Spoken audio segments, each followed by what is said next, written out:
olha só, você já meio que antecipou uma pergunta que eu ia te fazer em relação aos setores mais resilientes para o atual momento, né? Você falou dos ativos de renda fixa, se eu não me engano, você falou de elétricas e commodities.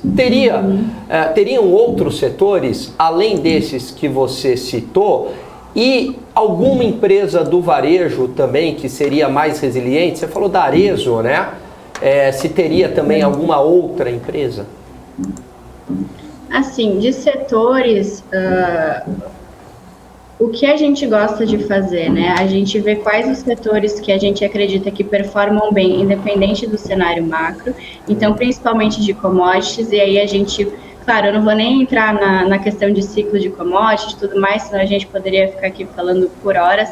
Mas, por exemplo, Gerdau, eu vou citar alguns nomes que, mesmo com todo esse cenário que a gente está vivendo, estão apresentando resultados bons, né? A gente vê Randon operando em capacidade máxima mesmo na pandemia, né? E é uma empresa que está sofrendo bastante quando a gente olha nas cotações da nossa bolsa, que a gente também não consegue entender, nossa, como que o mercado bate tanto em Randon com resultados ótimos que ela vem apresentando, né? Uma empresa de caminhão, basicamente.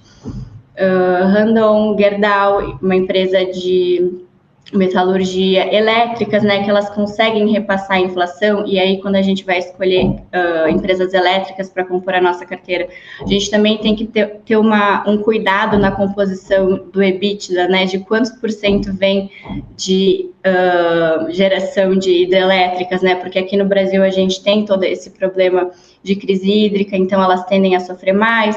Então, assim, escolher empresas boas, então eu sempre gosto de falar Simpar, que o Nils defende muito, então eu acabo defendendo Simpar, o que eu conheço eu gosto bastante.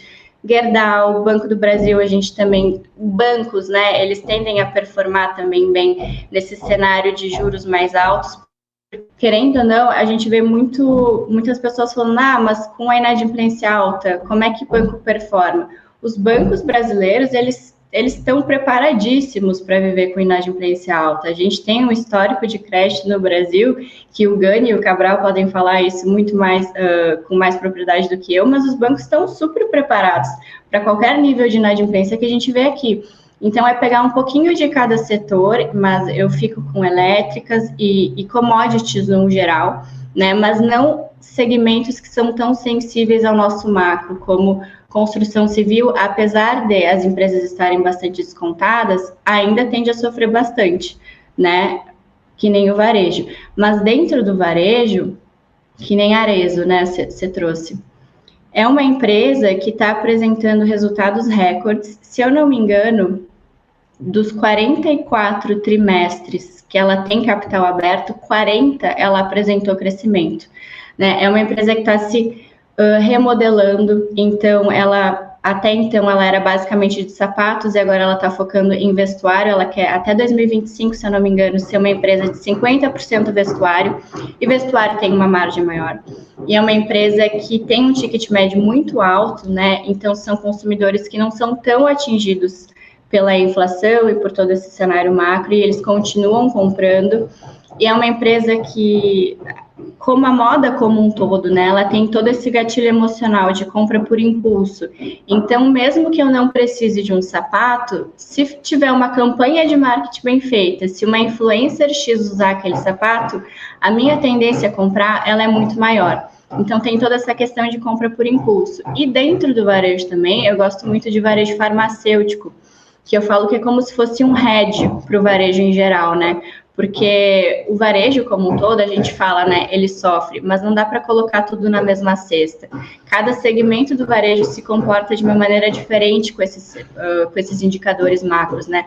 O varejo farmacêutico, ele ainda é regulado, então todo início do ano ele tem esse reajuste no preço dos medicamentos, onde grande maioria das vezes eles conseguem repassar a inflação, né? Então, eles cresceram mesmo em 2020, 2021, onde outros segmentos do varejo não estavam crescendo. Então, nesse sentido, eu gosto bastante de Panvel. Pouca gente conhece o case, mas a gente tem uma recomendação de compra. É uma farmácia não, né? Porque tem laboratório, tem atacado, enfim, mas que cresce bastante, tem uma ótima execução, e o varejo farma como um todo, né? Para se ter na carteira, eu acho que é o melhor tipo de varejo para se ter na carteira agora é o varejo farma, que seria como um hedge, né, para o varejo como um todo. Muito bom.